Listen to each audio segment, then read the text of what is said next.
So you can see here, slowly melting. You know, wait till that's all completely liquid. So I didn't have a problem with pinholing. I don't know what the causes and conditions for that are. If it's adding air into it, I don't think it is. But so with this board that I just did a few minutes ago, they say, say 10 to 15 layers. I know I've said it 100 times, but you don't need to do a layer a day. So like I can see here from my angle that it's pretty dry right in this area. It's still wet right here. But as soon as that's has a uniform kind of lightish gray texture to it, what I've been doing is going over with the paintbrush, just dipping it in the water, getting just very little, and then going over the entire board real quickly so it kind of comes back to this dull gray kind of appearance to it. And then I can do the second coat. And so, but you need to wait until it does dry between each coat. And then as you do more and more layers, so you want it to completely dry. And then I just get it just really just lightly damp. And then I think when you put the next coat of gesso onto it, that helps it adhere, it blends into, melts into the preceding layer of gesso that you had on there. So even though it's 15 layers, it theoretically, ideally would be actually just one big layer. But you can't put it down all, that quantity down in one go, because then as it dries, shrinking rates, it will cause cracking in the gesso and in the board, and then pretty much it's a useless board. You could come over with some hot water, bring it completely back down to the fabric, and start over again. And that's not unheard of. To have to do that. So I will wait for this still, because it's such a large board. Like if I was doing something this size, I probably could do 5 layers of this in the morning, and then I would let it sit for 24 hours, till the next morning anyway, 22 hours. Come back and I could do 5 more. And then sometimes if I know it's just a practice board, if the surface looks good, I'll stop at 10. If I knew this were going to be gifts or it's going to be used in the monastery, I might go to 15. And so we're getting really close here with this gesso. You can see there's still just, I can't even pick out a piece. It's falling apart on me, which is good. So I'll gently stir it in. I can tell it needs to, the stirring is just helping it melt. See, it's getting close. Some chunky.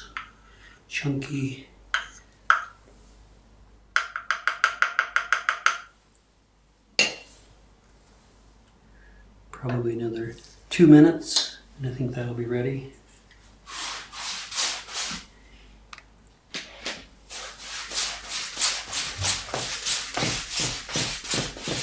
I'm just doing this to waste time, make it look like I'm doing something important that you'll be, why is he doing that?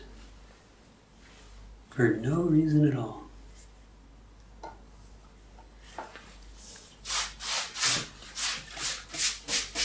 I'm cleaning the surface of the board, making sure that there's no little bits of fabric on it or any dust.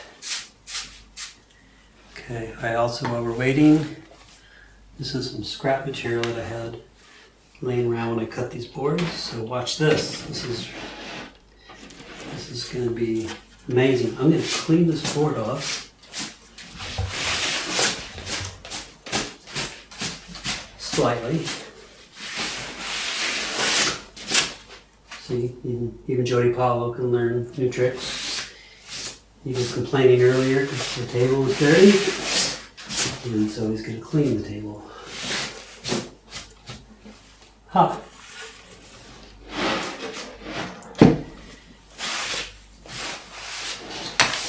So by having this cleaned off the edges here as best I can in this sort of conditions we're in, when I'm painting the gesso onto this, occasionally I notice that the brush is picking up little bits of dust or dirt, debris on the surface, so I clean that away.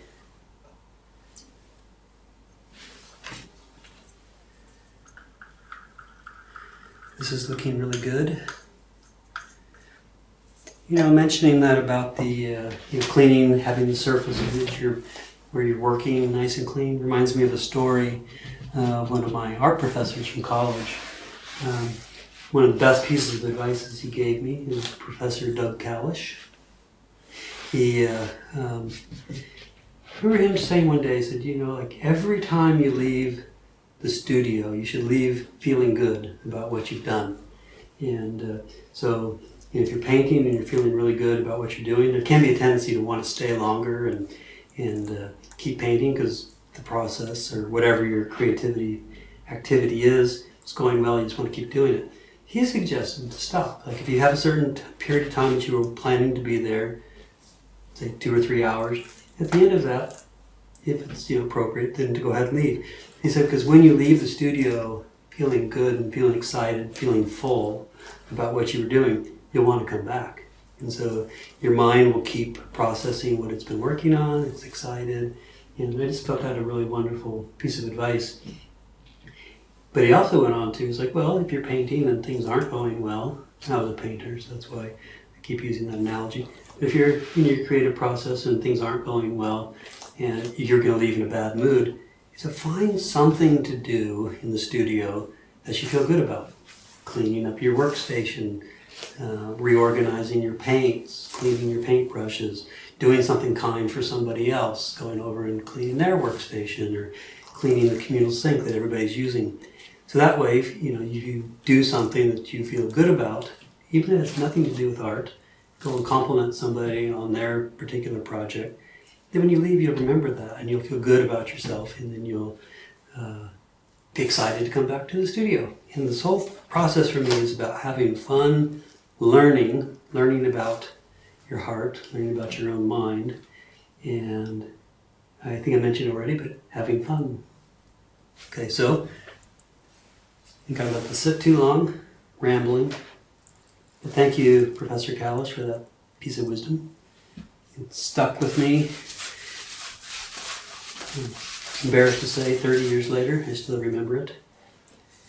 And so, I'm not embarrassed that I remember it, but embarrassed that it's 30 years. And I'm not embarrassed about it being 30 years.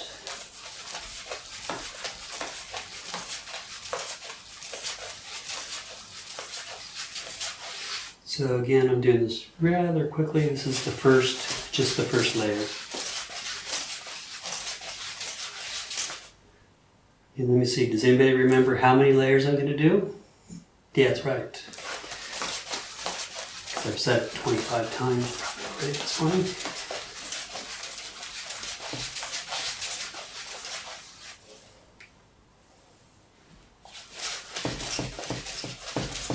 I'm not used to working on boards this large, and what I can do, it's kind of convenient to work on something this large for what I'm doing. So I did have an idea for these particular boards that they're going to be the very well-known photographs of Ajahn Mun and Ajahn Chah. So to the right and the left of the doors as you enter into Birkin's main shrine room. If these paintings turn out, big if, because I've actually never worked an object this large in painting either. I usually work, I think like 12 by 18 inches is kind of the largest size painting I've done so far. So this would be a challenge, it would be a new challenge, new unknown territory. which again is an aspect I like about icon painting, kind of pushing what's comfortable. And you learn a lot about yourself, you learn a lot about your mind, going outside your comfort level, doing it in a way that's not dangerous to yourself or others, so people won't have to come and rescue you, but doing it in a way that's fun and educational.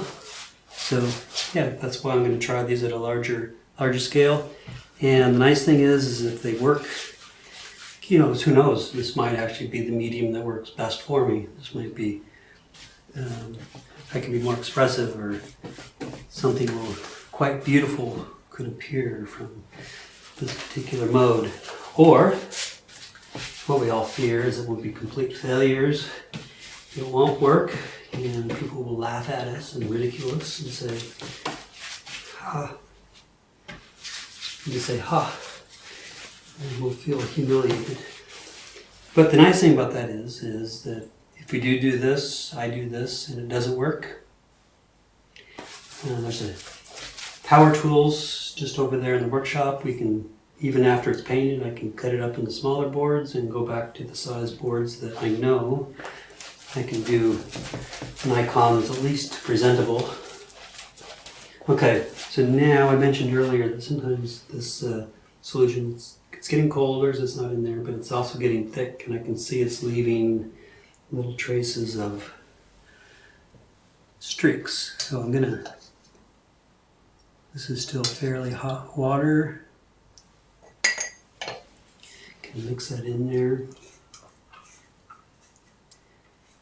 Yeah, even this container is a little cool, so I'm actually gonna set the whole container into the hot water, and it's heating up. And actually, because I can see it's kind of getting some layers there. I'm going to add some water in here to this. Those of you who are professional board makers are probably cringing right now, saying, oh, what is he doing? But this is all an experiment. So I'm just going to try to level that out where I see I was getting a little too much gesso there.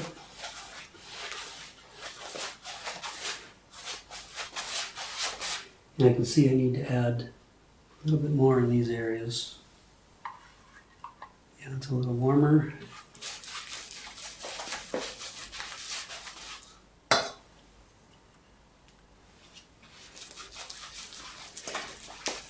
When I'm doing this, I'm kind of weaving back and forth, because as I'm looking at this under different lighting conditions, I can see where there's areas here, here, here that don't have any of this gesso on it yet, or it's an uneven sort of layer. Here.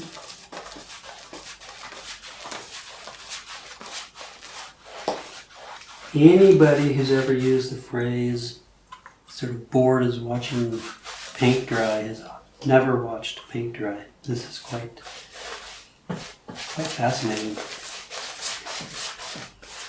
Seeing the different textures and the different layers of paint.